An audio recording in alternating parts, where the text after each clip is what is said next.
I think this works. There's an increased importance to being smart and using your brain. I realize I've been lazy for the past couple of years, and there's this demon that is taking away my attention span, that being video games. The phone is also another one that is ever present, sitting in my pocket, willing to give me free dopamine. Well, it's not free. The price is my attention span because you have to pay attention. The attention economy is literally that. You paying attention to something that is just easier and easier to pay attention to because it sparks that dopamine production in your brain to go through your reels. It sparks that dopamine production to load up a game. It sparks that dopamine production. And I feel this so much when I am going to make a video or do something that's productive. I make music. When I want to go and do that, there's this demon that comes up and it's like, hey, it'd be easier if you just, loaded up Marvel, you know? And I do enjoy the game. I enjoy playing Marvel Rivals. I enjoy winning games with my friends. We make jokes. It's a good time. And I've talked about hedonism before. I do believe it has its place where if you are working and if you want to unwind, there's no problem with that. We're not meant to work all the time, but I do believe that there are things that we could enjoy better than something that is so efficient at taking away our attention. There isn't anything generative about playing a video game. It is enjoyable, but there's nothing generative about it. And I remember all the controversy that was sparked whenever Joe Rogan was like, you could be doing something better with your life. All the gamers came out of the woodwork and said, "This is what I like to do. This is what I enjoy to do." But the thing that he was trying to say is there are better things to do. Some things that are just more generative, more productive.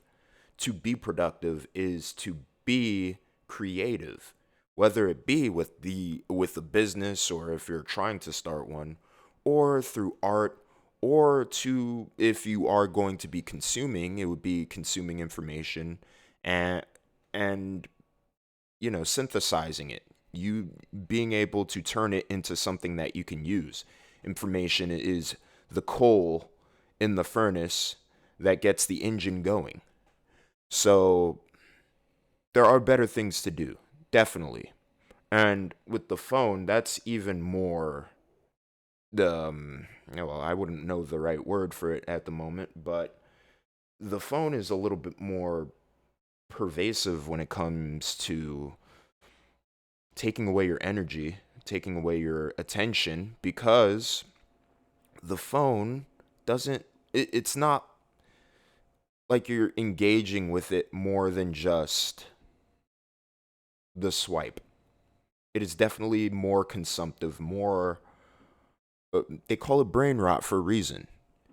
At least with a video game, especially if you're playing ranked video games or competitive video games, or if you're playing like very hard single player games, you have to use your mind and your reflexes to think and to bypass the challenge that is presented to you.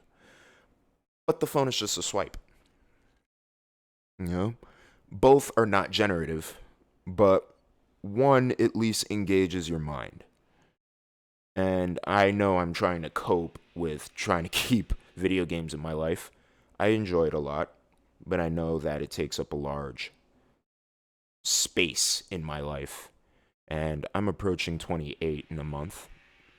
It shouldn't it shouldn't take up that much space. As an adult, as an able-bodied man, my energy is better used somewhere else. For my family, for my girlfriend, for myself. It's better used somewhere else. For the world even. it's better used somewhere else. But,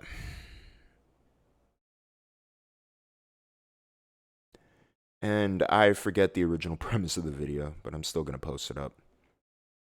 It's important to make something, to do something, to engage your mind, um, and have it be useful. I like the laziness that I had with my mind was that I thought it was okay to go down this path of wanting to be a streamer and, getting good at a video game. And I lived in this state of prolonged adolescence because of it. Doing that and going down that path does not grow you in any way, shape, or form. Now, where I'm at is in a spot where I have regretted my past decisions and where I didn't pour enough time into something that I probably would have regretted still, but I didn't even give myself the window to do that. I didn't grow the skill set of being an artist. And I have my idea of what an artist is, but I didn't grow that.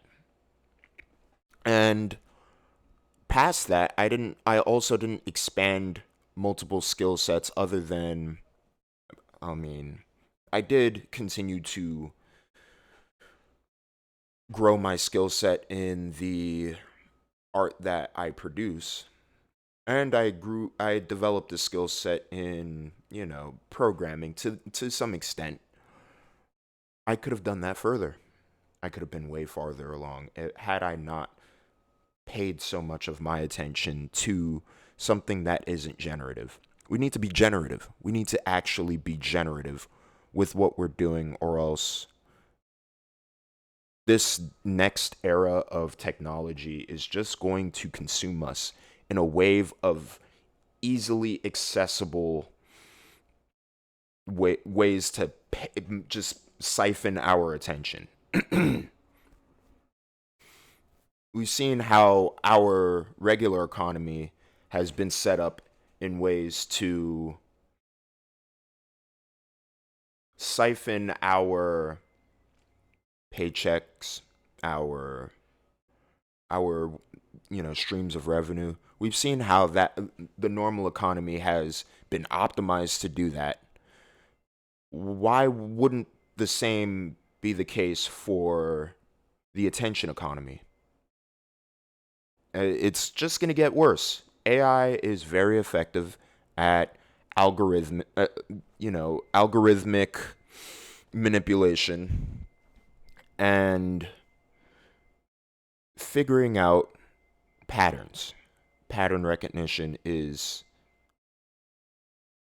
what LLMs have been used for, what AI has been used for when it comes to analyzing markets or analyzing just in general. Like, AI is effective at analyzing patterns. And the thing is that when we are not generative, when we are consumptive, and when we pay attention, we're following a set pattern that we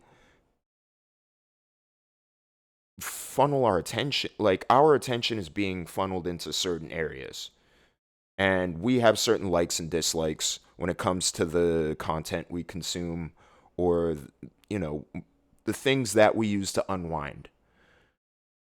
It follows a set pattern, and we have a profile, and AI is going to be very good at picking up on what that profile is. Whether it be the videos we watch, the content we watch, the video games we play, or the pornography that we um, partake in, or anything like what we buy on Uber Eats, or what we spend our money on, and financially what we spend our money on to consume. That's all going to be very easily accessible and tracked, and we'll have profiles set up to exploit that, so that it's easier to sell to us, and it's easier for us to pay our attention. We don't need that. We need to strengthen our mind. Our mind is strengthened by generating something. We engage with the universe by actually interfacing with reality and going like, first off, what is it that I can generate? What what do I generate? What is it that I am put on this earth to do? And maybe for some people it is to lead other people. Maybe for some people it is to create and generate art. Maybe for some people it's to build and be generative in that regard. And in the sense of leadership, the way you're generative in is in the challenges you've overcome. Now you can channel that into the words or into the actions that you control on the other person's end. You can use your words to motivate people, or you can now be the chess player that puts people in certain areas that makes a business work or makes a team work. You can be that person.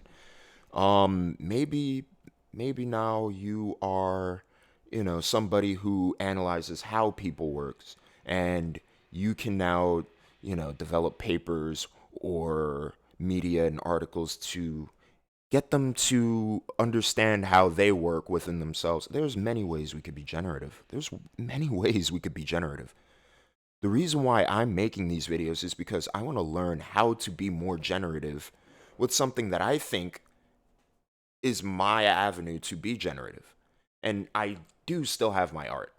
I still do have music. I want to funnel that into what I'm doing here. I want to expand my creative bandwidth in a way. I want to expand what it is I am being generative with, and it starts here. We all can do that. It takes being less consumptive, and it also takes sharpening our mind. Now, the other side of the video that I believe I wanted to get into is that we have to be able to sharpen our mind through learning. It should never stop. And once we figure out what it is we're here to do, we should also go back to school in the realm in which what we're here to do. I know I could have said that way better, but the realm or aspect that we have been placed here on this earth to do, we should educate ourselves on, if that makes more sense. I believe that I've been placed here to utilize my ability to speak. I have a very expansive vocabulary. It could use some work, and my level of articulation could definitely use some work. And that's what I should, go back to school for. Go back to school for my expression, my ability to talk. I I get impassioned when I talk about certain things, and I can talk ad nauseum about certain things. And my ability to articulate and voice and express should get better. And I have this philosophy where there is power in simplicity. You can go on this verbose rant about something that you are very impassioned about, and you know all the technicalities about it and whatnot, but it doesn't matter unless you can simplify it and make it bite-sized for somebody else who doesn't think that way. That is powerful. That is generative. That is power. That is where I want to be. That is my avenue. What's your avenue? Where are you going to be that allows you to access that generative aspect of your mind? And where is it that you should be that allows you to want to learn? So that is where I wanted to talk on. That is the video, and I'm going to make more. I've fallen off with making the videos, but it's all about getting back on the horse. And I've come from a past of being hedonistic, wanting to make money through hedonism. And when you don't have discipline in the areas that you believe you need discipline in, you need to learn how to, one, forgive yourself, and two, just get back on the horse. I forgive myself for the gap in space of videos that I didn't make, but this is about getting back on the horse. That's the only reason why I would forgive myself, because I'm going to get back on the path of making these videos. That's where I'm supposed to be. So I'm glad you're here. I'm glad you can listen to me talk, and I will talk to you later.